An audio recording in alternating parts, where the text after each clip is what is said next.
যা হায়াত, যা অপচয় করেছেন তো করেছেনই, এখন সারা জীবন যদি মাথাটা ঠুকরে ঠুকরে কাঁদেন তাও ওই অপচয়কৃত দিনগুলো ফিরে আসবে না।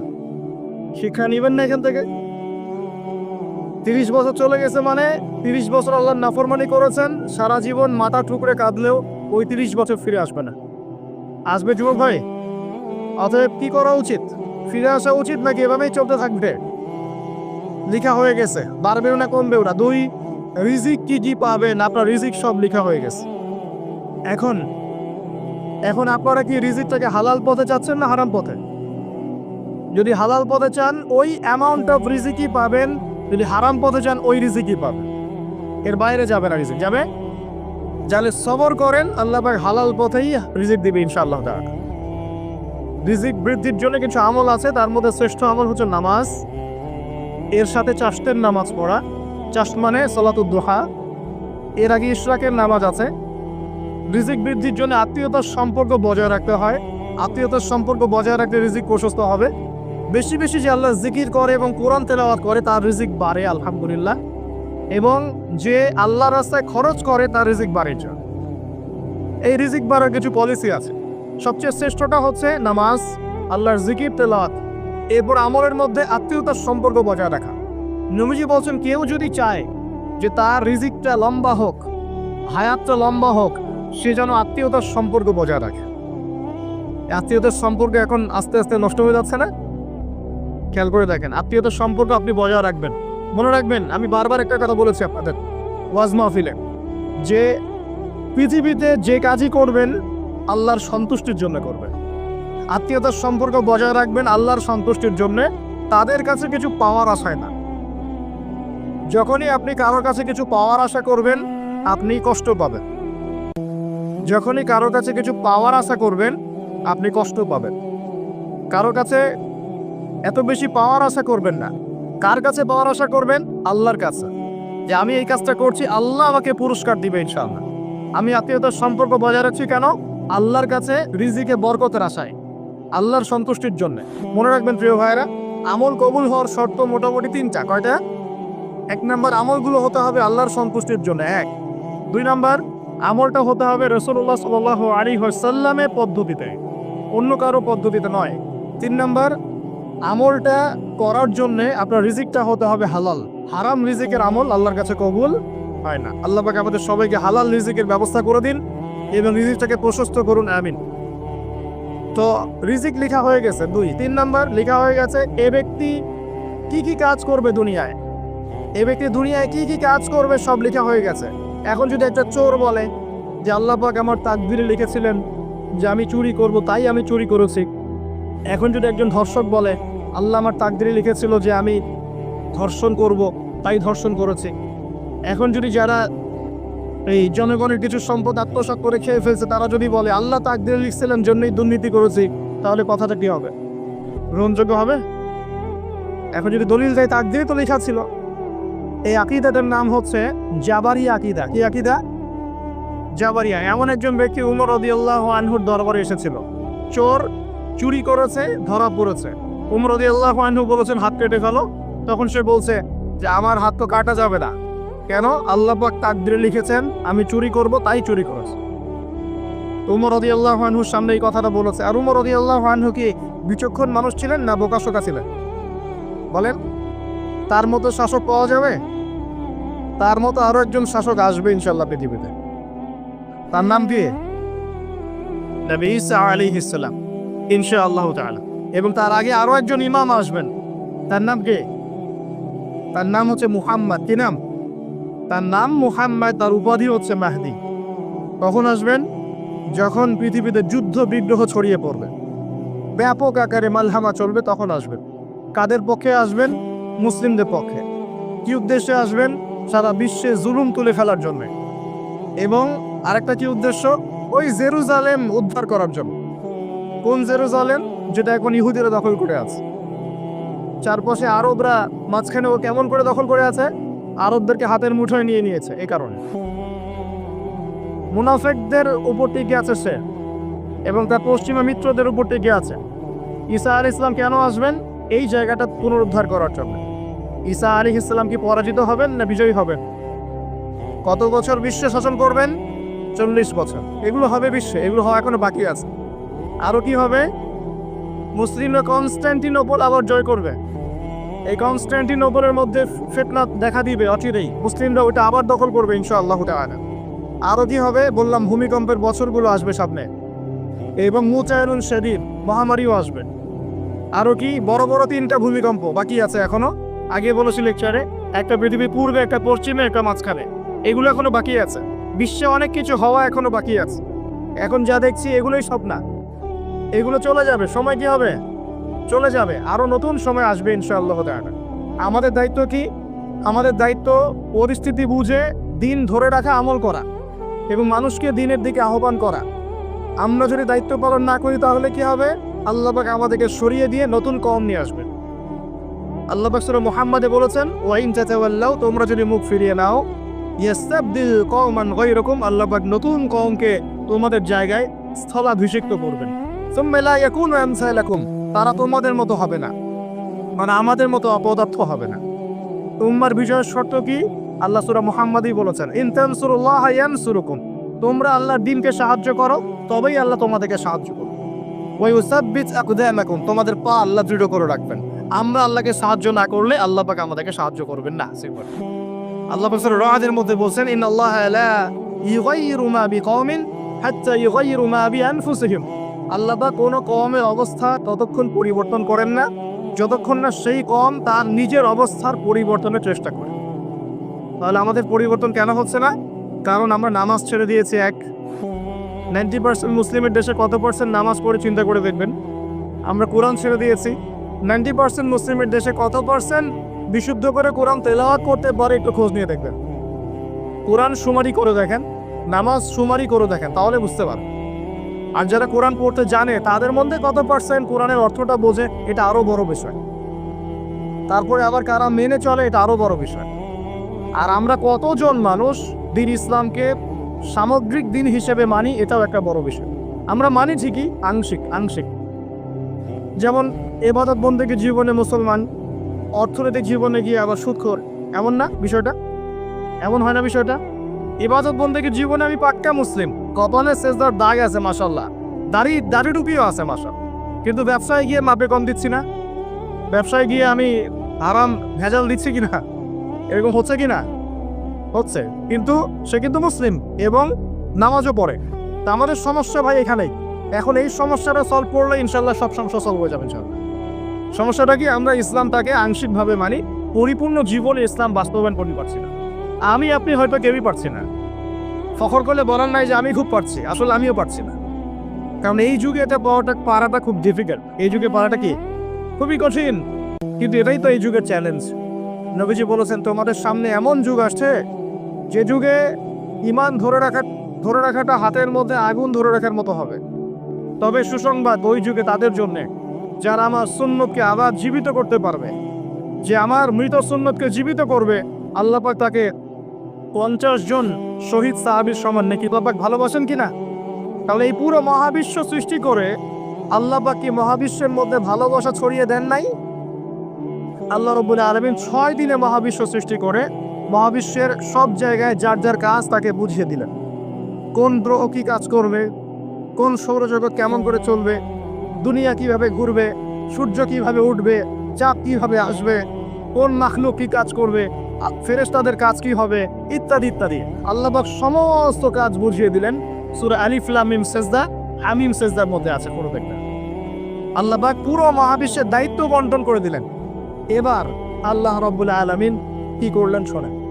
আল্লাহ রাব্বুল আলামিন বলছেন, এই পুরো মাখলুক কায়নাত সৃষ্টি করার পর আল্লাহ পাক তার রহমতকে 100 ভাগে ভাগ করলেন। কত ভাগে? আল্লাহ পাকের দয়া, রহমত, ভালোবাসাকে 100 ভাগে ভাগ করলেন। ভাগ করে মাত্র এক ভাগ আল্লাহ পাক পুরো মহাবিশ্বে ছড়িয়ে দিলেন, বলেন সুবহানাল্লাহ। বাকি 99 ভাগ রহমত আল্লাহ পাক তার কাছে রাখলেন। এই এক ভাগ ভালোবাসার কারণেই এই যে সন্তান কান্না করলে মায়ের বুক ফেটে যায়, সন্তান অসুস্থ হলে বাবার বুক ফেটে যায়, যে বাবা সহজে চোখের পানি কাউকে দেখায় না, সেই বাবা জায়নামাজে দাঁড়িয়ে চোখের পানি ছাড়তে থাকে। এই এক ভাগ রহমতের কারণে আমরা দেখি যে রাস্তার কুকুর পর্যন্ত তার বাচ্চাকে চাটে, আদর করে, মহব্বত করে। এই এক ভাগ রহমতের কারণে আমরা আমাদের স্ত্রীদেরকে মহব্বত করি, স্ত্রীকে সুখে রাখার জন্য জীবনটা পর্যন্ত বিলিয়ে দেয়। সকাল থেকে রাত পর্যন্ত কোনো কোনো ক্ষেত্রে হারাম পথে যেটাও দ্বিধা করি না, স্ত্রী সন্তান সুখে থাক, এই আশা। তাই না ভাই? এই এক ভাগ রহমতের কারণে গাভী দেখবেন, গাভী তার বাচ্চাকে প্রসবের পর চাটে, ডাটা চেটে পরিষ্কার করে দেয়। এই এক ভাগ রহমতে পুরো কায়নাত টিকে আছে। আর নবী সাল্লাল্লাহু আলাইহি ওয়াসাল্লাম বলছেন বাকি 99% রহমত আল্লাহ পাক তার কাছে রেখেছেন। এই রহমত এবং ভালোবাসা দিয়ে আল্লাহ পাক কিয়ামতের মাঠে মানুষকে মাফ করবে ইনশাআল্লাহ। তার মানে বলে আল্লাহু আকবার, তার মানে আমরা আশা করতে পারি ইনশাআল্লাহ তাআলা আমরা আল্লাহর জান্নাত পাবো ইনশাআল্লাহ। হবে কি না? শুধু একটা কাজ যদি উম্মত করতে পারে জান্নাত পাবে। বলে দেব কোনটা? অনেক কাজই আছে কিন্তু স্পেশাল একটা কাজ, একটা। আল্লাহ রাব্বুল আলামিন মেরাজের রাতে তার নবীকে উঠিয়ে নিয়েছিলেন, উঠিয়ে নিয়ে কাছে নিয়ে আসছেন, একদম কাছে, আর যে আরশের কাছাকাছি। নবী সাল্লাল্লাহু আলাইহি ওয়াসাল্লাম বলছেন ওই সময় তার উপর 3টা স্পেশাল ওহী করা হয়েছে। কয়টা? 3টা। একটা হচ্ছে 50 ওয়াক্ত নামাজ। কত ওয়াক্ত? এটা কমতে কমতে কমতে কত ওয়াক্ত হয়েছে? 5। 5কেও কমানোর জন্য কোন নবী বলছিলেন? মুসা আলাইহিস সালাম বলছেন 5ও পারবে না, কমাই নিয়ে আসেন। 5ও যে পারবে না, মুসা আলাইহিস সালাম কেমন করে জানলেন? তার উম্মত 2 ওয়াক্ত নামাজ পড়ো। কয় ওয়াক্ত নামাজ পড়ো ছিল? ওই 2 ওয়াক্ত তার আদায় করতে পারে নাই। এই অভিজ্ঞতা থেকে তিনি বলেছেন যে আপনার উম্মত 5 ওয়াক্ত পারবে না। সত্যি না মিথ্যা কথাটা? আসলেই কি উম্মত 5 ওয়াক্ত নামাজ পড়তে পারছে? আচ্ছা, যাই হোক, আল্লাহ পাক আমাদেরকে পড়ার তৌফিক দান করুন। দ্বিতীয় ওহী হচ্ছে সূরা বাকারার শেষের 3টা আয়াত। কয় আয়াত? সূরা বাকারার শেষের 3 আয়াত ওহী করেছেন কে? আল্লাহ রাব্বুল আলামিন। কোন ব্যক্তি যদি রাতের বেলা সূরা বাকারার শেষের 3টা আয়াত পড়ে সারা রাত ইবাদত করেন নাকি পাবে ইনশাআল্লাহ। আর 3 নাম্বারটা হচ্ছে স্পেশাল, সেটা হচ্ছে আল্লাহ পাক বলেছেন, হে মুহাম্মদ সাল্লাল্লাহু আলাইহি ওয়াসাল্লাম, বলেন সাল্লাল্লাহু আলাইহি ওয়াসাল্লাম, তোমার উম্মতের কোনো ব্যক্তি যদি আসমান জমিনের সমান গোনা নিয়ে আমার সামনে দাঁড়ায়, আসমান জমিন সমান গোনা নিয়ে আমার সামনে দাঁড়ায়, কিন্তু আমার সাথে শিরকের পাপ নাই, আমার সাথে কোনো শিরকের পাপ করে নাই, ইনশাআল্লাহ আমি আল্লাহ তার সামনে আসমান জমিন সমান ক্ষমা নিয়ে হাজির হব ইনশাআল্লাহ। তার মানে আমরা যদি ইনশাআল্লাহ তাআলা শিরকের পাপ থেকে দূরে থাকতে পারি, ইনশাআল্লাহ আশা করা যায় আমরা আল্লাহর সন্তুষ্টি পাবো ইনশাআল্লাহ। এরপর আল্লাহ রাব্বুল আলামিন কি করলেন? আল্লাহ রাব্বুল আলামিন পুরো মহাবিশ্ব সৃষ্টি করে সব দায়িত্ব ভাগ করে দিলেন। ভাগ করে দেওয়ার পর আল্লাহ পাক জান্নাত জাহান্নাম সৃষ্টি করেছেন কিনা? আচ্ছা, জান্নাত এবং জাহান্নাম কার কার জন্য সৃষ্টি করেছেন বলেন? জিন আর মানুষ। আচ্ছা, এখন জান্নাতের চেয়ে কি শান্তির কোনো জায়গা আছে? আচ্ছা, এই জান্নাত কার জন্য সৃষ্টি করেছেন? জিন আর মানুষ। আচ্ছা, তাহলে আল্লাহ পাক মানব জাতিকে ভালোবাসেন কিনা? ভালোবাসেন কিনা? আপনি যখন কাউকে ভালোবাসবেন তাকে সবচেয়ে সুন্দর গিফট দিতে চাইবেন কিনা? তার জন্য সবচেয়ে ভালোটা কিনতে চাইবেন কিনা? আল্লাহ পাক জান্নাত তৈরি করেছেন কাদের জন্য? আমাদের জন্য। তার মানে আল্লাহ পাক আমাদেরকে ভালোবাসেন কিনা? অবশ্যই বাসেন। আল্লাহ রাব্বুল আলামিন জাহান্নামও তো সৃষ্টি করেছেন। এখন যদি বলি যে তাহলে আল্লাহ পাক কি আমাদেরকে ভালোবাসেন না, জাহান্নামে কিভাবে দিবেন? উত্তরটা কি হবে তাহলে? উত্তর হচ্ছে যে যদি আল্লাহ না করুক কোনো ব্যক্তি জাহান্নামে যায়, তাহলে বুঝতে হবে সেই ব্যক্তি জাহান্নামে যাওয়ার যোগ্য ছিল বলেই জাহান্নামে গিয়েছে। কথা কি বুঝতে পারছেন? আর যদি কোনো ব্যক্তি জান্নাতে যায় তাহলে বুঝতে হবে সেই ব্যক্তির উপর আল্লাহ পাক দয়া করেছেন বলেই সে জান্নাতে গিয়েছে। মানুষ তার আমল দিয়ে জান্নাতে যেতে পারবে না, আল্লাহর দয়া অনুগ্রহ দিয়ে জান্নাতে যাবে ইনশাআল্লাহ। আল্লাহ পাক আমাদের সবাইকে সেই দয়া অর্জন করার তৌফিক দান করুন। সামনে রহমত পাওয়ার একটা সুবর্ণ সুযোগ আসছে, সেটা হলো রমজান মাস। কি মাস? রমজান মাস। আমরা দোয়া করি আল্লাহ পাক আমাদের সবাইকে সুস্থতার সাথে রমজানের সবগুলো রোজা রাখার তৌফিক দান করুন। নবীজি বলেছেন এই মাসে যে ইবাদত করে তার গুনাহ মাফ করতে পারলো না তার জন্য ধ্বংস। বলেন আউযুবিল্লাহ। আমরা তো রমজান আসার আগে দুনিয়াবি প্ল্যান করছি, রমজানে কিভাবে ব্যবসায় উন্নতি করব, রমজানে কিভাবে বেশি লাভ করব। হ্যাঁ, তো রমজান মাস হচ্ছে ইবাদতের মৌসুম। আল্লাহ পাক আমাদের সবাইকে রমজান মাসে 5 ওয়াক্ত নামাজ করার তৌফিক দান করুন, কোরআন তেলাওয়াত করার তৌফিক দান করুন, কোরআন বুঝে পড়ার তৌফিক দান করুন। তারাবির নামাজ জামাতে পড়ার তৌফিক দান করুন এবং বেশি বেশি মানুষকে ইফতার করারও তৌফিক দান করুন। যাদের যাকাত ফরজ হয়েছে যাকাত দিচ্ছেন না, আল্লাহর ওয়াস্তে রমজান মাসে যাকাত দিয়ে দিবেন ইনশাআল্লাহ। আর আমি কিন্তু আগেই বলেছি রমজান মাসে ভাই দ্রব্যমূল্যের দাম কিন্তু খুব চড়া ওঠানামা করবে। অতএব যাদের সামর্থ্য কম তাদের ঘরে ইফতার পৌঁছে দেওয়ার দায়িত্ব কার? যা আমাদের। যাদের সামর্থ্য আছে তারা, যারা সামর্থ্যবান নয় তাদের ঘরে ঘরে মাসের বাজার পৌঁছে দেবেন ইনশাআল্লাহ। আল্লাহ পাক তৌফিক না করুন বলি আমিন। এবার দেখেন আল্লাহ পাক সৃষ্টি করলেন আদম আলাইহিস সালাম তাকে। এর আগে আল্লাহ পাক জিন জাতি সৃষ্টি করেছেন, আমি ওইদিকে যাচ্ছি না, আমি মানুষের কথা বলছি। আদম আলাইহিস সালামকে আল্লাহ পাক কেমন করে সৃষ্টি করেছেন? আল্লাহ পাক সূরা সাদের মধ্যে বলেছেন যে খালাকতু বিয়াদাই, আমি আদমকে আমার হাত দিয়ে সৃষ্টি করেছি। কি দিয়ে? হাত দিয়ে। এটা কি ভালোবাসার বহিঃপ্রকাশ নয়? আল্লাহ পাক কি আমাদেরকে ভালোবাসেন না? ভালোবাসেন। আচ্ছা, এই দুনিয়াতে যত কিছু আছে, এই দুনিয়ার আকাশ বাতাস নদী নালা পানি অক্সিজেন সবকিছু কার জন্য সৃষ্টি করা হয়েছে? গরু ছাগলদের জন্য, মানুষের জন্য। মূল দায়িত্ব কার? মূল অধিকার কার? মানুষের নয় কি? তাহলে এই পুরো বিষয়গুলো কি আল্লাহ পাকের ভালোবাসার বহিঃপ্রকাশ নয়? হ্যাঁ। আচ্ছা, এবার আসেন, আল্লাহ পাক আদম আলাইহিস সালামকে সৃষ্টি করে সমস্ত নাম শিক্ষা দিয়েছেন। এই যে নাম শিখানো মানে জ্ঞান শিখানো, এই জ্ঞান শিখানোটাকে আল্লাহর দয়া ভালোবাসা নিদর্শন নয়? একটু ধরা দিচ্ছি আপনাদেরকে। এবার সামনে আসেন, আল্লাহ পাক ফেরেশতাদের সামনে তাকে উপস্থাপন করলেন, করে বললেন সব ফেরেশতা তোমরা যারা আছো সিজদা করো আদমকে। এই যে আমাদের পিতাকে সম্মানিত করা হচ্ছে, এটা কি ভালোবাসার বহিঃপ্রকাশ নয়? এবার আমাদের পিতাকে সম্মানিত করা হলো, ইবলিস সিজদা করলো না, সে কিয়াস করলো, বাতিল কিয়াস যুক্তি দিল আমি তার চেয়ে শ্রেষ্ঠ ইত্যাদি। আল্লাহ পাক ইবলিসকে অভিশপ্ত করলেন, আমাদের পিতা তাকে জান্নাতে রাখলেন। এই যে জান্নাতে রাখলেন, এটা কি আল্লাহ পাকের ভালোবাসা নয়? এবার আল্লাহ পাক আদম আলাইহিস সালামের পাঁজর থেকে সৃষ্টি করলেন তার স্ত্রী হাওয়া আলাইহিস সালামকে। ওই যে শুরুতে বলেছি স্রষ্টা একা থাকতে পারলেও সৃষ্টি কি পারবে? এই জন্য আদম আলাইহিস সালামের পাঁজর থেকে তার স্ত্রীকে সৃষ্টি করা হয়েছে, উভয়ের মাঝখানে ভালোবাসা দিয়ে দেওয়া হয়েছে। সুবহানাল্লাহ।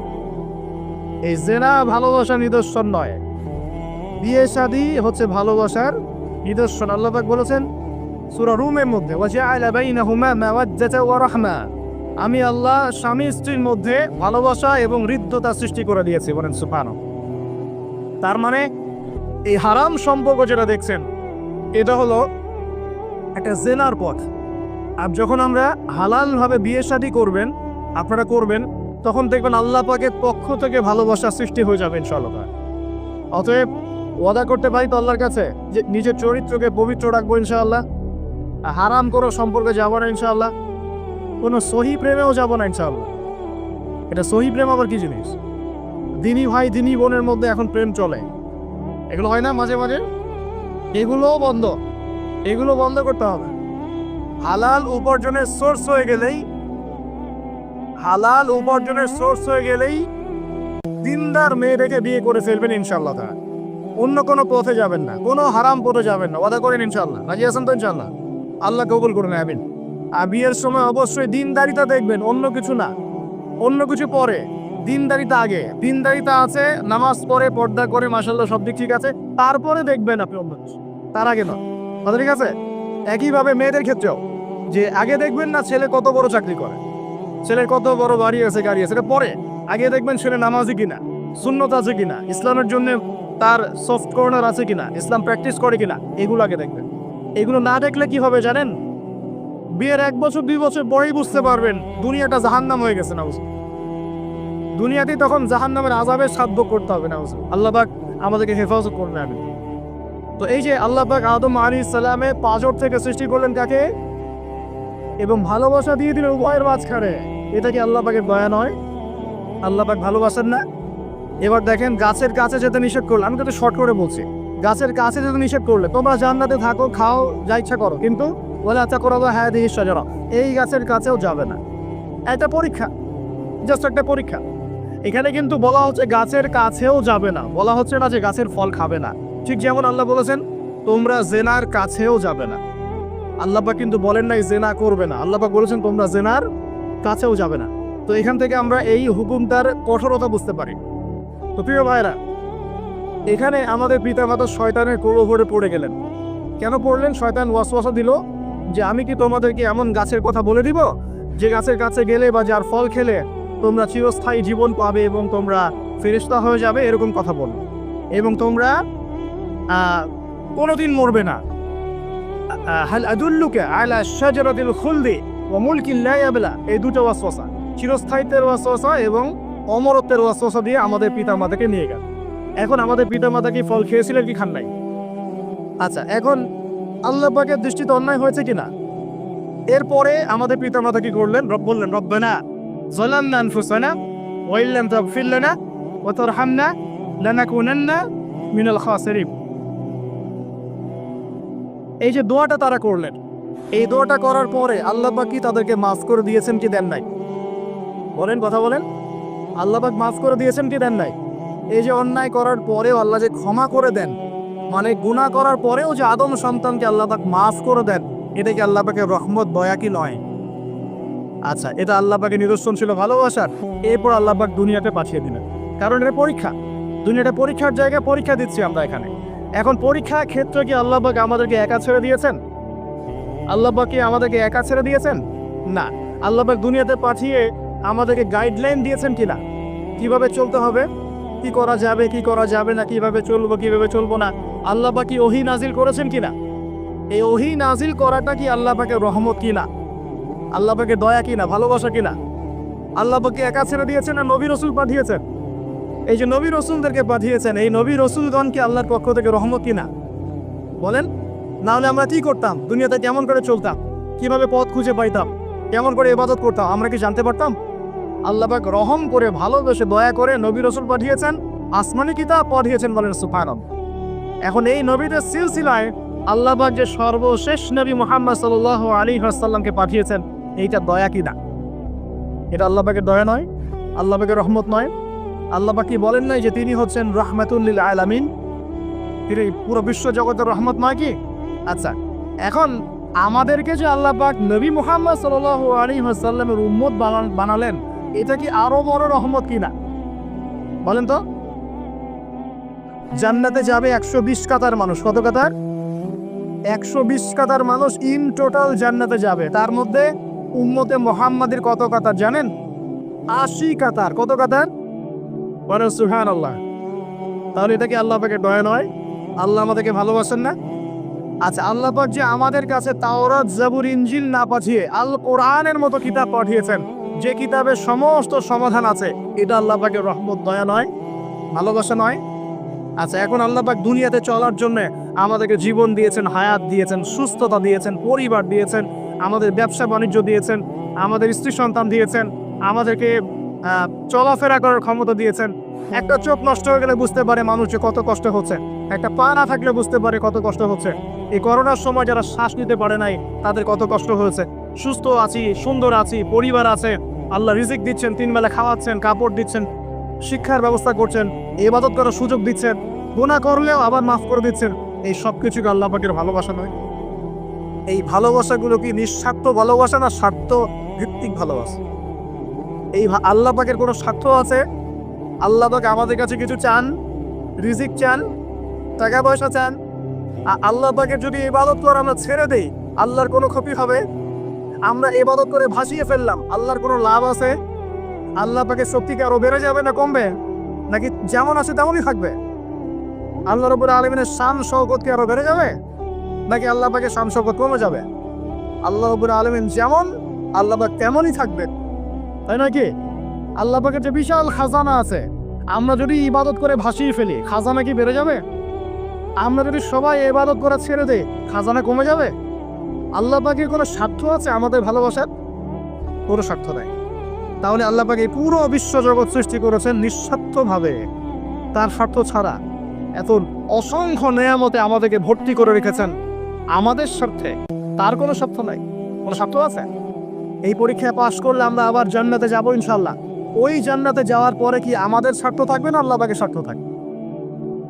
সুবহানাল্লাহ। এই এতটুকু যদি বুঝতে পারি, আল্লাহ পাক একমাত্র সত্তা যিনি আমাদেরকে প্রকৃত অর্থে ভালোবাসেন।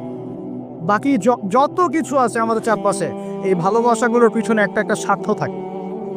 কথা বুঝতে পারছেন না? মনে সন্তানকে অনেক ভালোবাসেন, বুঝলাম, পিতামাতা, কিন্তু এই সন্তান যদি আপনার মনের মতো করে না চলে, একসময় কিন্তু আপনিও সন্তানের উপর রুষ্ট হবেন না? স্ত্রীর জন্য এত কিছু করছেন, দেখবেন কোনো একদিন আপনি করতে পারলেন না, দেখবেন সেদিনই আপনাকে একদম ধুয়ে রেখে দিলেন। এমন হয় কি না? তা আমাদের ভালোবাসাগুলোর পিছনে কোনো স্বার্থ থাকে কিনা? আর এই যে জেনা চলছে, এই জেনার মধ্যে মূল স্বার্থটা কি? যৌনতা। মূল স্বার্থ কি? ছেলেও চায় মেয়েকে ভোগ করতে, মেয়েও চায় ছেলেকে ভোগ করতে, এবং বলে না না এটা পবিত্র ভালোবাসা, আমরা বিয়ে করার জন্যই জেনা করেছি, নাউজুবিল্লাহ। তাই না? বলে না আমরা তো বিয়ে করব, সমস্যা কি? ফ্রি মিক্সিং করলে কি সমস্যা? তাহলে বিয়ে যদি করবা তাহলে মেলামেশা বিয়ের পরেই করো, ব্যাস নিঃস্বার্থ প্রমাণ হবে। বিয়ে যদি করার উদ্দেশ্য থাকে তাহলে বিয়ের আগে দেখা সাক্ষাৎ করো না, কথাবার্তা বলো না, একবার বিয়ে করো তারপরে করো, তখন দেখবেন না না এটাতে রাজি না। তার মানে ছাত্র এখানে আছে। তাহলে নিঃস্বার্থভাবে কে আমাদেরকে ভালোবাসে?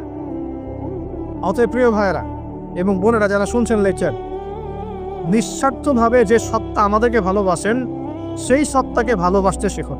আল্লাহ পাক তৌফিক দান। এখন আল্লাহ পাক আমাদেরকে কিছু কিছু ক্ষেত্রে ভালোবাসতে বলেছেন, যেমন আল্লাহ পাক তার দিনকে ভালোবাসতে বলেছেন, আল্লাহ পাক তার নবীকে ভালোবাসতে বলেছেন, আল্লাহ পাক আমাদের পিতা মাতাকে ভালোবাসতে বলেছেন, আল্লাহ পাক আত্মীয়তার সম্পর্ক রক্ষা করতে বলেছেন, আল্লাহ পাক রক্তের সম্পর্ক বজায় রাখতে বলেছেন, আল্লাহ পাক স্ত্রী সন্তানকেও ভালোবাসতে বলেছেন। আল্লাহ পাক কিন্তু তার রাস্তায় জানমাল ব্যয় করে আল্লাহর পথে দাওয়াত এবং জিহাদ করতে বলেছেন। এখন এগুলো আল্লাহ বলেছেন বলে আমরা করব, আল্লাহ পাক ভালোবাসতে বলেছেন বলে আমি ভালোবাসবো, কিন্তু উদ্দেশ্য হবে আল্লাহর সন্তুষ্টি অর্জন করা। আমি কেন আমার মাকে ভালোবাসি? বিকজ আমার মায়ের পায়ের নিচে আমার জান্নাত। আল্লাহ ভালোবাসতে বলেছেন তাই বাসি। আমি কেন বাবাকে ভালোবাসি? আল্লাহ ভালোবাসতে বলেছেন তাই ভালোবাসি। আমি কেন আমার স্ত্রীকে ভালোবাসবো? কারণ আল্লাহ পাক ভালোবাসতে বলেছেন তাই বাসবো। আমি কেন আমার সন্তানকে ভালোবাসবো? আল্লাহ পাক বলেছেন নেককার সন্তান আমার জন্য ওসিলা হবে, এই জন্য ভালোবাসবো। আল্লাহ পাক আমাকে বলেছেন নবীকে ভালোবাসতে, আমি নবীকে ভালোবাসবো।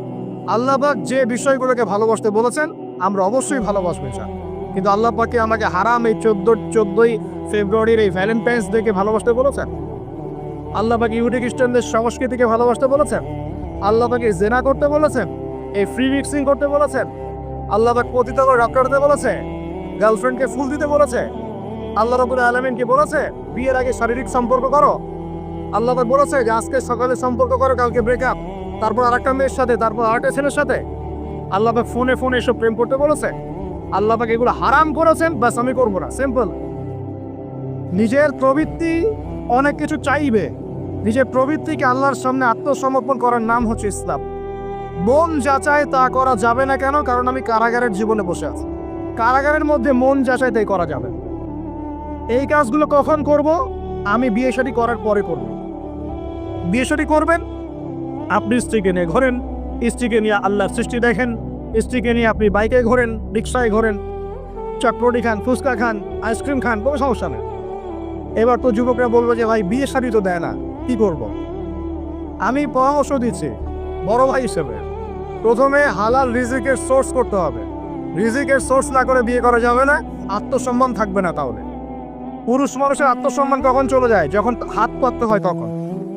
যখন আপনি রিজিকের সোর্স তৈরি করেছেন, আপনি স্বাবলম্বী, আপনি মাশাআল্লাহ মাসে 10-20-30 হাজার টাকা আর্ন করেন, বা 1 লাখ 2 লাখ টাকা আর্ন করেন, আলহামদুলিল্লাহ, কারো কাছে হাত পাততে হয় না, সবাই দেখবেন আপনাকে সম্মান দিবে। যখন আপনার অন্যের কাছে হাত পাততে হবে তখন দেখবেন স্ত্রীও সম্মান করছে না। তো এই জন্য ডিগনিটি আগে, ডিগনিটি ফার্স্ট। আপনার ডিগনিটি অর্জন করতে হলে একটা হালাল উপার্জনের সোর্স লাগবে, এক। তারপরে পিতামাতাকে বোঝানোর চেষ্টা করবেন। যদি কাউকে পছন্দ করেও থাকেন, না দেখেই বা শুনে যে হ্যাঁ ওখানে একজন দিনদার মেয়ে ইত্যাদি, তাহলে পারিবারিকভাবে বিয়ের প্রস্তাব পাঠাবেন, নিজে পণ্ডিতি করতে যাবেন না, পারিবারিকভাবে পাঠাবেন। যদি রাজি হয় আলহামদুলিল্লাহ, রাজি না হলে কি নিজে নিয়ে পালায় যাবেন? এই কাজ করতে যাবেন না। ইস্তেখারা করবেন। কি করবেন? ইস্তেখারা 2 রাকাত নফল নামাজ পড়ে আল্লাহর কাছে দোয়া করবেন। হিসনুল মুসলিম বইটা কিনবেন, ওখানে দেখবেন ইস্তেখারার দোয়া আছে। ইস্তেখারা মানে হচ্ছে আল্লাহর সাথে পরামর্শ করা। আল্লাহ আমি এই কাজটা করতে চাচ্ছি, যদি কাজটা আমার জন্য ভালো হয়, আমার দুনিয়া আখিরাতের জন্য ভালো হয়, আল্লাহ কাজটাকে তুমি সহজ করে দাও, আল্লাহ কাজটার মধ্যে বরকত দান করে দাও। আর যদি এই কাজটা দুনিয়া আখিরাতের জন্য খারাপ হয়, আল্লাহ তুমি কাজটাকে সরায় দাও, আমাকেও কাজটা থেকে সরায় দাও। এটা হচ্ছে ইস্তেখারা। এই দোয়া বেশি বেশি করলে ইনশাআল্লাহ আল্লাহর পক্ষ থেকেই ফয়সালা হবে। আর এই জায়গায় বেশি ব্যতিব্যস্ত হবেন না। অনেক সময় কিন্তু ফ্যান্টাসিতে ভুগি, আমরা অস্থির হয়ে যাই। অস্থির হলেই ডিসিশন নিতে ভুল হবে, অস্থির হলেই ডিসিশন নিতে ভুল হবে। স্থির থাকতে হবে। নিজেকে স্থির রাখার জন্য কি করবেন? বেশি বেশি নফল রোজা রাখবেন। বেশি বেশি কি করবেন? নফল রোজা রাখবেন। আর ভালো কাজে ব্যস্ত রাখবেন নিজেকে। ভালো কাজে কি করবেন? ব্যস্ত রাখবেন। একা একা থাকলে আর এই যে খারাপ সার্কেলের মধ্যে থাকলেই মাথার মধ্যে শয়তান ভর করবে, তখন দেখবেন অস্থির হয়ে গেছেন আপনি। স্থির হওয়ার চেষ্টা করেন, ভালো কাজে ব্যস্ত রাখেন, হালাল পথ অবলম্বন করে হারাম থেকে বেঁচে থাকেন। এখন যে জায়গায় আসছিলাম, এখান থেকে আস্তে আস্তে শেষের দিকে যাবো। দেখুন, আল্লাহ পাক যে বিষয়গুলোকে ভালোবাসতে বলেছেন আমি ভালোবাসি, এই ভালোবাসা জায়েজ, হালাল। এই ভালোবাসার উদ্দেশ্য আল্লাহ সন্তুষ্টি অর্জন করা। এই ভালোবাসার উদ্দেশ্য এই নয় যে আমি যাকে ভালোবাসি তার কাছে আমি কিছু প্রত্যাশা করছি।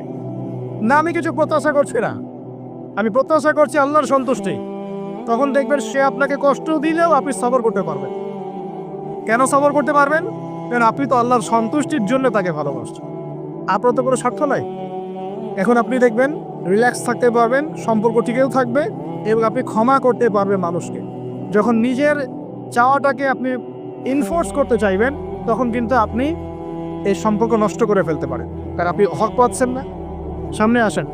এবার আমরা কি ওয়াদা করতে পারি যুবক ভাইরা, ইনশাআল্লাহ তাআলা আমরা হারাম পথে যাব না, হালাল পথে থাকবো। এই পশ্চিমাদের এই মদতপৃষ্ঠ এই সো কল ভালোবাসা দিবসের এই শোতে আমরা গা ভাসাবো না। আমরা কি ওয়াদা করতে পারি? আমরা কি ওয়াদা করতে পারি যে ইনশাআল্লাহ আমরা হালালভাবে বিয়ে শাদী করবো, কোনো হারামে যাবো না ইনশাআল্লাহ? এই সমাজ থেকে জেনা বন্ধ করতে হবে, এই সমাজ থেকে ফ্রি মিক্সিং বন্ধ করতে হবে, এই সমাজ থেকে সমস্ত পতিতালয়কে বন্ধ করতে হবে। বন্ধ করে আমরা সামাজিক উদ্যোগ নিয়ে প্রয়োজনে আমাদের পলিটিক্যাল পাওয়ারকে কাজে লাগিয়ে সমস্ত পতিতালয়গুলো বন্ধ করে ওই মেয়েদের রিজিকের জন্যে আমরা বিকল্প ব্যবস্থা করবো ইনশাআল্লাহ। আমরা টাকা পয়সা একত্রিত করে তাদের জন্য কর্মসংস্থান করতে পারি না? এগুলো কাজ করে নারীর অধিকার প্রতিষ্ঠা করা যায় না? নাকি রাস্তাঘাটে গেলে স্লোগান দিয়ে প্রতিষ্ঠা করা যাবে? সমস্ত যে নোংরা জায়গাগুলো আছে এগুলো বন্ধ করে ওই মেয়েরা কিন্তু কারো মা, ওরা দেখবেন কারো বোন, কারো স্ত্রী বা কারো সহধর্মিনী কিছু একটা হবেন। তারাও কিন্তু মানুষ, তারাও মানুষ, হয়তো অন্ধকার জগৎ হারিয়ে গেছে, দালালের খপ্পলে পড়েছে বা পেটের দায় পরে কাজ করছে। যদি আমরা তাদের জন্য বিকল্প ব্যবস্থা করে দিতে পারি, আল্লাহ পাক আমাদেরকে তৌফিক দান করুন, তাদের জন্য কর্মসংস্থানের ব্যবস্থা করতে পারি, একটা মেয়েও এই হারাম পরে যাবে না ইনশাআল্লাহ। আমরা কি এভাবে নারীর অধিকার প্রতিষ্ঠা করতে পারি না? আমরা কি এতিম মেয়েদের দায়িত্ব নিয়ে করতে পারি না? আমরা কি সমাজের বিধবা মেয়েদেরকে বিয়ে করতে পারি না? তালাকপ্রাপ্ত মেয়েদের দায়িত্ব নিতে পারি না? মেয়েদের অধিকার নিয়ে অনেক কথা বলা হয়, কিন্তু এই কথাগুলো থাকে খালি বুলি, বাস্তবতা নাই। বাস্তবে কয়জন ছেলে এতিম একটা মেয়েকে বিয়ে করে দেখিয়েছে? কয়জন ছেলে একটা বিধবা মেয়েকে বিয়ে করার সাহস করেছে? কয়জন ছেলে একটা তালাকপ্রাপ্ত একটা মেয়েকে বিয়ে করে দেখিয়েছে হ্যাঁ আমি তার দায়িত্ব নিলাম? কয়জন করেছে এগুলো? শুধু এসব বুলি আওড়ালে হবে না, আমাদেরকে কাজ করে দেখাতে হবে। আল্লাহ পাক তৌফিক দান করুন। আবার কিছু কিছু মানুষ এখন আবার ফ্যান্টাসিতে ভুগছে আর কি, যে একাই 4-5 জনের দায়িত্ব নিয়ে ফেলবে। হ্যাঁ শোনেন, কিছু কিছু বিষয় কোরআন হাদিসে আছে ঠিকই, কিন্তু যারা এই পথে পা বাড়ায় নাই তাদের অভিজ্ঞতা অত বেশি নয় যারা পা বাড়িয়েছে। অতএব ফ্যান্টাসি বাদ দেন। আমি পরামর্শ দেই, দিনদার মুত্তাকি একজন মনের মতো ভালোবাসার স্ত্রী যদি পেয়ে যান, তাকে নিয়ে দুনিয়ার জীবনটা কাটিয়ে দেন। ডানেও দেখতে যায় না, বামেও দেখতে যায়, কারণ সবাই সবকিছু করতে পারবে না। সবাইকে আল্লাহ পাক একই রকম ফিজিক্যাল, মেন্টাল, ইকোনমিক্যাল সামর্থ্য দেন নাই, তাই সবাইকে সব করতে হবে না। আর এগুলো ক্ষেত্র বিশেষে সবার জন্য আমভাবে নয়। আল্লাহ পাক আমাদেরকে বোঝার তৌফিক দান করুন। এবার দেখুন, শেষ করার আগে আমি এদিকে কয়েকটা পয়েন্টস বলে শেষ করছি। এখন আমরা বুঝতে পারলাম যে আল্লাহ পাক পুরো সৃষ্টি জগৎকে ভালোবাসেন।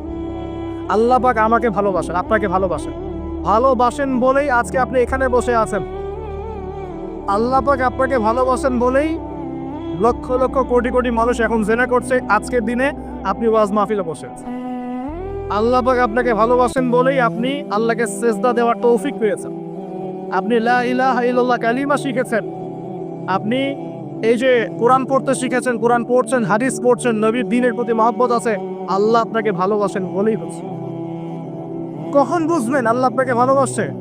যখন আল্লাহ পাকের অনুমোদিত কাজগুলো আপনার ভালো লাগবে, নামাজ পড়তে ভালো লাগছে, রোজা রাখতে ভালো লাগছে, কোরআন তেলাওয়াত করতে ভালো লাগছে, আল্লাহর জিকির করতে ভালো লাগছে, আলেম ওলামার সাথে থাকতে ভালো লাগছে, ঠিক আছে, আল্লাহর হালাল কাজগুলো যখন ভালো লাগবে বেশি বেশি, বুঝবেন আল্লাহ আপনাকে নির্ঘাত মহব্বত করেন।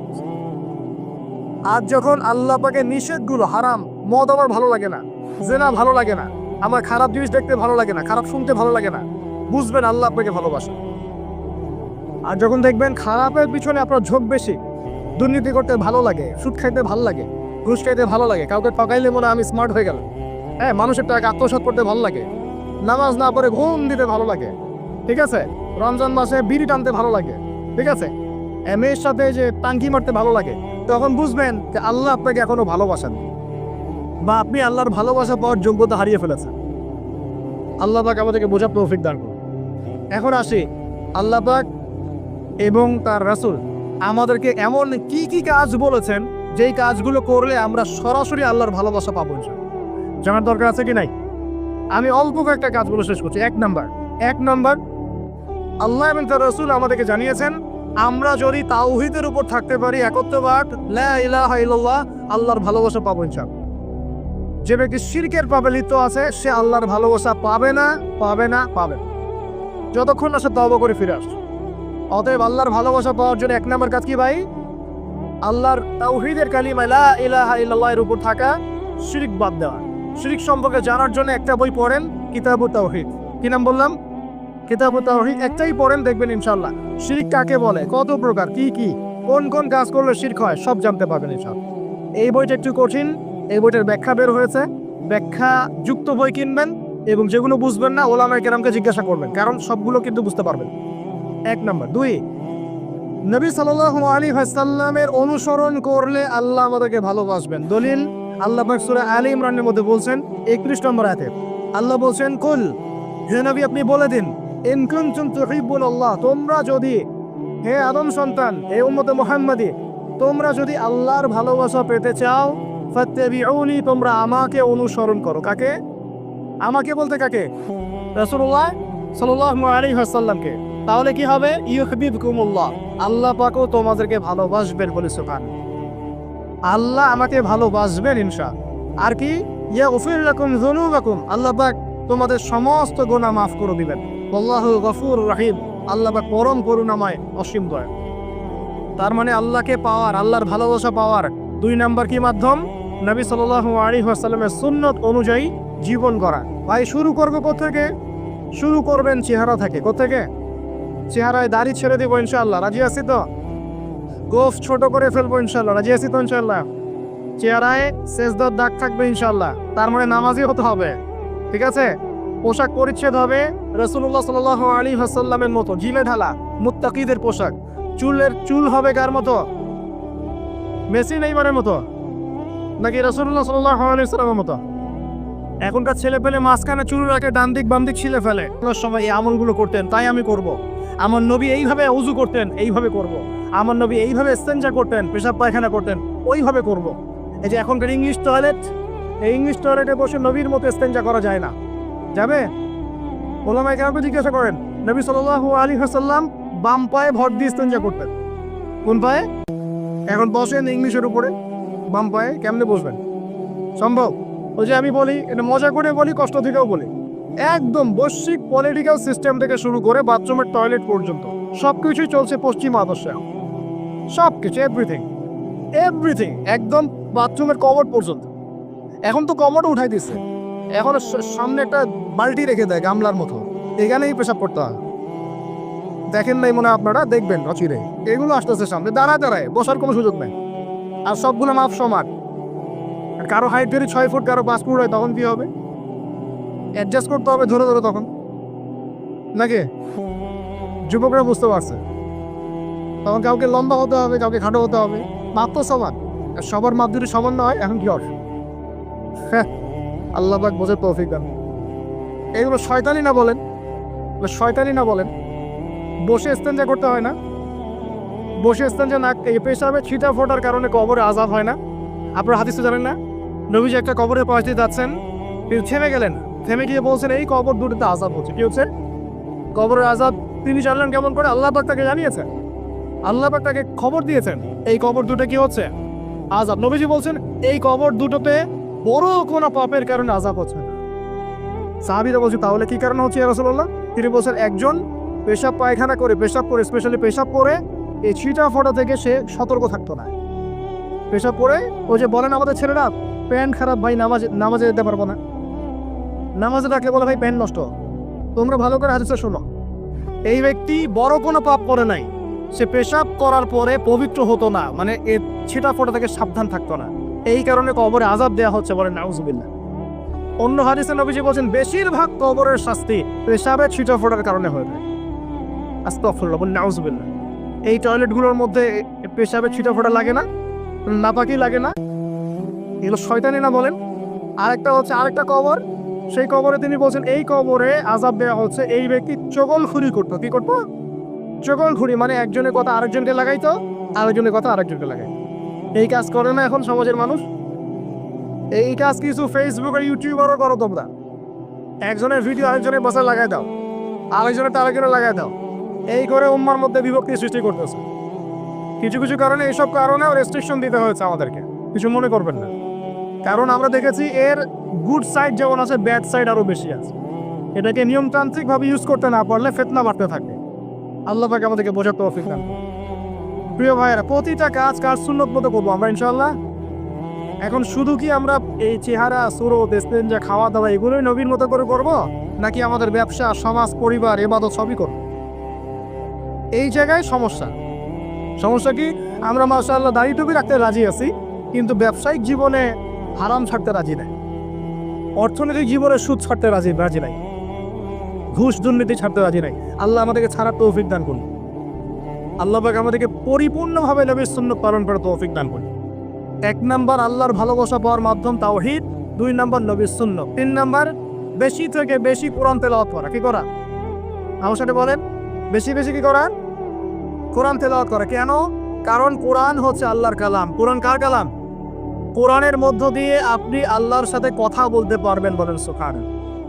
এভাবে যখন কোরআন পড়বেন বুঝে বুঝে, আপনি আল্লাহর সাথে সরাসরি কথা বলবেন ইনশাআল্লাহ। এই কোরআনের মধ্য দিয়ে আল্লাহর ভালোবাসা পাওয়া যাবে ইনশাআল্লাহ। সর্বশ্রেষ্ঠ নফল আমলের মধ্যে একটা হচ্ছে কি? আল কোরআন তেলাওয়াত করা। আল্লাহ পাক আমাদেরকে তেলাওয়াত করা তৌফিক দান করুন। 3টা বললাম। 4 নাম্বার বেশি থেকে বেশি আল্লাহর জিকির করা। কি করা ভাই? চলতে ফিরতে উঠতে বসতে অলওয়েজ সুবহানাল্লাহ, আলহামদুলিল্লাহ, লা ইলাহা ইল্লাল্লাহ, আল্লাহু আকবার, লা হাওলা ওয়ালা কুওয়াতা ইল্লা বিল্লাহ, এগুলো চলতে থাকবে। ঠিক আছে ইনশাআল্লাহ? চলতে ফিরতে পড়বেন আল্লাহুম্মা সাল্লি আলা মুহাম্মদ, আল্লাহুম্মা বারিক আলা মুহাম্মদ। ঠিক আছে? হাসবি আল্লাহু ওয়া নি'মাল ওয়াকিল, রাদিতু বিল্লাহি রাব্বান ওয়া বিল ইসলামি দীনান ওয়া বি মুহাম্মাদিন নাবিয়্যা। যত জিকির আজগার আছে চলতে ফিরতে অলওয়েজ পড়তে থাকবেন। লা ইলাহা ইল্লাল্লাহ ওয়াহদাহু লা শারীকা লা, লাহুল মুলক ওয়া লাহুল হামদ ওয়া হুয়া আলা কুল্লি শাইইন কাদির। আস্তাগফিরুল্লাহাল্লাযী লা ইলাহা ইল্লা হুয়াল হাইয়ুল কাইয়্যুম ওয়া আতুবু ইলাইহি, লা হাওলা ওয়া লা কুওয়াতা ইল্লা বিল্লাহ। এগুলো পড়তে থাকবেন। যে যত বেশি আল্লাহ জিকির করবে তার কলবে আল্লাহ তত বেশি নূর দিবেন ইনশাআল্লাহ। আর যার কলবে যত বেশি নূর, সে তত বেশি আল্লাহর ভালোবাসা মহব্বত পাবে ইনশাআল্লাহ। কয়টা বলছি ভাই? 4টা। 1 নাম্বার কি ছিল? তাওহীদ। 2 নাম্বার নবীর সুন্নাত। 3 নাম্বার বলেন কোরআন তেলাওয়াত করা। 4 নাম্বার বেশি বেশি আল্লাহর জিকির করা। 5 নাম্বার স্পেশালি 5 নাম্বার বেশি বেশি আল্লাহর কাছে তওবা করা। কি করা? যে আল্লাহর কাছে তওবা করে আল্লাহ তাকে মহব্বত করেন। আলহামদুলিল্লাহ, যে আল্লাহর কাছে তওবা করে আল্লাহ তাকে মহব্বত করেন। আমাদের নবীজি প্রত্যেক দিন 70 থেকে 100 বার আল্লাহর কাছে তওবা করতেন, বলে সুবহানাল্লাহ। মানা যাবে তো ইনশাআল্লাহ? 6 নম্বরটা হচ্ছে বেশি বেশি নামাজ আদায় করা। কি করা? আল্লাহকে পাওয়ার জন্য শ্রেষ্ঠ মাধ্যম হচ্ছে সেজদা করা। কি করা? আর সেজদা করা হয় সবচেয়ে শ্রেষ্ঠভাবে নামাজের মধ্য দিয়ে। কিসের মধ্য দিয়ে? ওয়াদা করতে পারি তো ইনশাআল্লাহ 5 ওয়াক্ত নামাজ পড়বো রেগুলার। কোনো রকম যদি বাধ্যবাধকতা না থাকে, ওজন না থাকে, তাহলে মসজিদে গিয়ে পড়বো ইনশাআল্লাহ। পাবো তো ইনশাআল্লাহ? রমজান মাসে নামাজ শক্ত করে ধরবো ইনশাআল্লাহ। ঈদের পর ছেড়ে দিব ইনশাআল্লাহ। ঈদের পর ছেড়ে দিব কি? ঈদের পরেও ধরে রাখতে হবে ইনশাআল্লাহ তাআলা। আমাদের সমাজে মাশাআল্লাহ রমজান মাসে সবাই পাক্কা মুসল্লি হয়ে যায়, তাই না? কারণ শিকল দিয়ে বাধা থাকে শয়তানও মুক্ত হয়। ঈদের দিন ঢাকঢোল ধুমধারাকে গান বাজা শুরু হয়, তাই না? আল্লাহর ওয়াস্তে রমজানের শিক্ষাগুলো ধরে রাখবো ইনশাআল্লাহ তাআলা। আমরা সবাই 5 ওয়াক্ত নামাজ আদায় করবো ইনশাআল্লাহ রমজান মাসে। আর দৈনিক কমপক্ষে 12 রাকাত নফল নামাজ পড়বেন, সুন্নত বা নফল 12 রাকাত কমপক্ষে। কিরকম 12 রাকাত? ফজরের নামাজের আগে 2, জোহরের আগে 4, পরে 2, ঠিক আছে, 6 দিয়ে 8 হলো। মাগরিবের পরে 2, এশার পরে 2। এই 12 রাকাত নামাজ যে দিনের বেলা পড়ে, মানে একদিনে 24 ঘন্টায় পড়ে, আল্লাহ পাক তার জন্য জান্নাতে একটা করে ঘর নির্মাণ করেন। এই হাদিস জানতেন? দৈনিক 12 রাকাত সুন্নত বা নফল পড়লে আল্লাহর কাছে একটা করে জান্নাতে ঘর পাওয়া যাবে। আর জান্নাত উর্বর জায়গা। আপনি যদি চান আপনার জায়গায় বেশি বেশি গাছ লাগাতে, খালি পড়বেন সুবহানাল্লাহিল আযীম ওয়া বিহামদিহি, সুবহানাল্লাহিল আযীম ওয়া বিহামদিহি। একটা একটা করে খেজুর গাছ জন্মাবে ইনশাআল্লাহ তাআলা। বলবেন সুবহানাল্লাহি ওয়া বিহামদিহি সুবহানাল্লাহিল আযীম, আর বলবেন সুবহানাল্লাহিল আযীমি ওয়া বিহামদিহি। জান্নাতে গাছ রোপণ হবে ইনশাআল্লাহ তাআলা। এটা গেল 6 নাম্বার, নামাজ বেশি বেশি পড়া। 7 নাম্বার, জি বুঝুন, 7 নাম্বারটা হচ্ছে, আমি আর 4টা বলে শেষ করছি। 7 নাম্বারটা হচ্ছে যে সৃষ্টির সেবা করা। কি করা ভাই? একটা হাদিস আছে যে ইরহামু মান ফিল আরদ ইয়ারহামুকুম মান ফিস সামা। তোমরা জমিনবাসীর প্রতি রহম করো, আসমানবাসী তোমাদের উপর রহম করবে ইনশাআল্লাহ। আল্লাহর ভালোবাসা পাওয়ার অন্যতম মাধ্যম হচ্ছে জমিনবাসীর প্রতি রহম করেন। মুসলিম অমুসলিম সবাই মানুষ কি না? যারা আমাদের সাথে যুদ্ধে লিপ্ত নাই তারা তো আমাদের ভাই নাকি? যারা যুদ্ধে লিপ্ত আছে এরা শত্রু হতে পারে, যারা যুদ্ধে লিপ্ত নাই তারা তো আমাদের ভাই নাকি? তাদের বিপদ আপদে পাশে দাঁড়াবো না?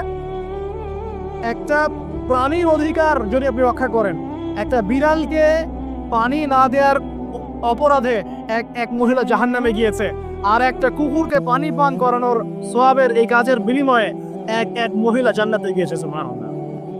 তো পশু পাখির অধিকার যেখানে ইসলাম কথা বলেছে, এখানে পুরো মাখলুকের প্রতি আমাদের রহম দিল থাকতে হবে। আমাদের সবাইকে দয়া ভালোবাসা দেখাতে হবে ইনশাআল্লাহ। আল্লাহ পাক আমাদেরকে ভালোবাসবেন ইনশাআল্লাহ। 8 নাম্বারটা কি? এটাই বেশি ইম্পর্টেন্ট। শোনেন, 8 নাম্বারটা হচ্ছে আল্লাহর জন্য কাউকে ভালোবাসা, আল্লাহর জন্য ঘৃণা করা। একটা এই হাদিসগুলো পড়তে পড়তে আমি আসলাম গাড়িতে। আল্লাহ পাক বলেছেন, শোনেন, আল্লাহ পাক বলেছেন কিয়ামতের মাঠে আল্লাহ পাক বলবেন, নিজেই বলবেন যে আইনা মুতাহাবুনা লিজালালি, আমার ইজ্জতের জন্য যারা পরস্পরকে ভালোবাসতো এরা কোথায়? আল্লাহ পাক ঘোষণা করবে কোথায় তারা? যারা আমার জন্য পরস্পরকে ভালোবাসতো। আল্লাহ বলবেন আলিয়াউমা, আজকে, আজিল্লুহুম, আমি ওদেরকে ছায়া দিব, ফি জিল্লি, আমার আরশের ছায়ায়। বলেন সুবহানাল্লাহ। ইয়াউমা লা জিল্লা ইল্লা জিল্লি, যেদিন আমার এই আরশের ছায়া ছাড়া অন্য কোনো ছায়া থাকবে না। মানে কিয়ামতের মাঠে আল্লাহর আরশের ছায়া ছায়া পাবে কারা? যারা পরস্পরকে আল্লাহর জন্য ভালোবাসতো। এই যে আমরা এখানে আছি, আমরা কি একে অপরকে আল্লাহর জন্য ভালোবাসি না? আমি কি আপনাদেরকে চিনি? আপনারা কি আমাকে চিনেন? এই যে আপনারা আলেম ওলামাদেরকে ভালোবাসেন, ইসলামকে ভালোবাসেন, কিসের জন্য বাসেন? আল্লাহর জন্য। এই আল্লাহর জন্য যারা পরস্পরকে মহব্বত করে, আল্লাহ পাক তাদেরকে আরশের ছায়ায় ছায়া দিবেন। আরো একটা নেকি আছে, বলবো? শোনেন, আরেকটা হাদিসে আসছে কিয়ামতের মাঠে স্পেশাল কিছু মিম্বর থাকবে। মিম্বর চিনেন? যেখানে দ্বারা ইমাম সাহেব খুতবা দেয়, এরকম মিম্বর থাকবে। এই মিম্বর গুলো হবে নূরের মিম্বর। নূর মানে কি? আলো, আলো, আলো, নূরের মিম্বর থাকবে। কিয়ামতের মাঠে কি আলো থাকবে? এমনিতে মাঠটা তো অন্ধকার। ওই অন্ধকার মাঝে নূরের মিম্বর আল্লাহ পাক দিবেন কাদেরকে? যারা পরস্পরকে এই আল্লাহর জন্য মহব্বত করত। আর নবীগণ, শহীদগণ তাদের দিকে তাকায় থাকবে। তাকায় নবীগণ, শহীদগণ পর্যন্ত এই মানুষগুলোকে দেখে ঈর্ষা করবে, কাশ আমরা যদি এমন হতে পারি। চিন্তা করেন, আল্লাহর জন্য পরস্পর মহব্বতকারীদেরকে আল্লাহ পাক এমন সম্মান দিবেন যেটা দেখে নবীগণ পর্যন্ত ঈর্ষা করতে থাকে। তাহলে আমরা কি আল্লাহর জন্য পরস্পরকে মহব্বত করতে পারি কিনা? এটা হলো 8। 9 নাম্বার, আল্লাহর জন্যই ঘৃণা করতে হবে। আল্লাহর জন্য ঘৃণা কেমন? যেমন কেউ ইসলামকে পছন্দ করে না, কটূক্তি করে, ইসলামের এইটা ভালো না, ওইটা ভালো না, ইসলামের সাথে দুশ্মনী করে ভিতর থেকে বাইরে থেকে, আপনি ওদেরকে ভালোবাসতে পারবেন না। যদি আল্লাহর দুশ্মনদের সাথে আপনার ভালোবাসা থাকে, তাহলে আপনি আল্লাহর দুশ্মনের কাতারে অন্তর্ভুক্ত হয়ে যান। এখন বলেন দেখি, সারা বিশ্বে ইসলামের দুশ্মন কারা? বলেন। গায়রিল মাগদুবি আলাইহিম ওয়ালাদ-দাল্লিন, মাগদুব কারা, দল্লিন কারা? এটা তো অনেকেই জানে না। সাহাবীরা বলছে, ইয়া রাসূলুল্লাহ, এখানে যে আমরা বলছি গায়রিল মাগদুবি আলাইহিম ওয়ালাদ-দাল্লিন, আল্লাহ আমাদেরকে মাগদুবদের থেকে বাঁচাও, দল্লিনদের থেকে বাঁচাও। মাগদুব আর দল্লিন কারা ইয়া রাসূলুল্লাহ? নবীজি বলছেন, আল মাগদুব, মাগদুব হচ্ছে হুমুল ইহুদি। ইহুদিরা হচ্ছে মাগদুব, যাদের উপর আল্লাহর গজব পড়েছে। আর দলিন হুমুন নাসারা, নাসারারা হচ্ছে দলিন, কারণ তারা আল্লাহ পাকে সন্তান সাব্যস্ত করেছে। ঈসা আলাইহিস সালামকে আল্লাহ সন্তান বলেছে, বলেন নাউজুবিল্লাহ। এখন সারা বিশ্বে এরা মুসলিমদের সাথে দুশ্মনী করছে না? আমরা যদি ব্যক্তিগতভাবে, সামাজিকভাবে বা পলিটিক্যালি ওদের সাথে বন্ধুত্ব করে চলি, আমরা কি আল্লাহ দুশ্মনদের সাথে শরীক হলাম না? খুব খেয়াল রাখতে হবে। আল্লাহর জন্য ভালোবাসা, আল্লাহর জন্য দুশ্মনী। আল্লাহ পাক আমাদেরকে বোঝার তৌফিক দান করুন। এবং সবশেষ যেটা 10 নম্বর, সেটা হলো আল্লাহওয়ালা মানুষ যারা, সেই মানুষদের সাথে মহব্বত রাখলে আল্লাহ আপনাকে ভালোবাসবে। আল্লাহওয়ালা মানুষের সাথে মহব্বত রাখতে চান, নাকি আপনার এই জেনাকারী গার্লফ্রেন্ডের সাথে আপনি মহব্বত রাখতে চান? কার সাথে মহব্বত রাখতে চান?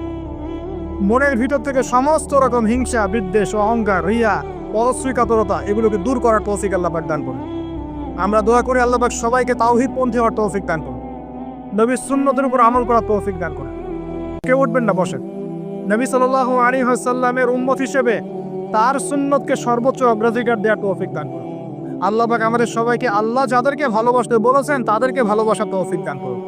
আল্লাহ পাকে বেহায়া দিবসের সব বেহায়ামি থেকে আমাদেরকে হেফাজত করুন। এই নগ্নতা, অশ্লীলতা, পর্নোগ্রাফি, হারাম সম্পর্ক থেকে আল্লাহ আমাদেরকে বাঁচাক।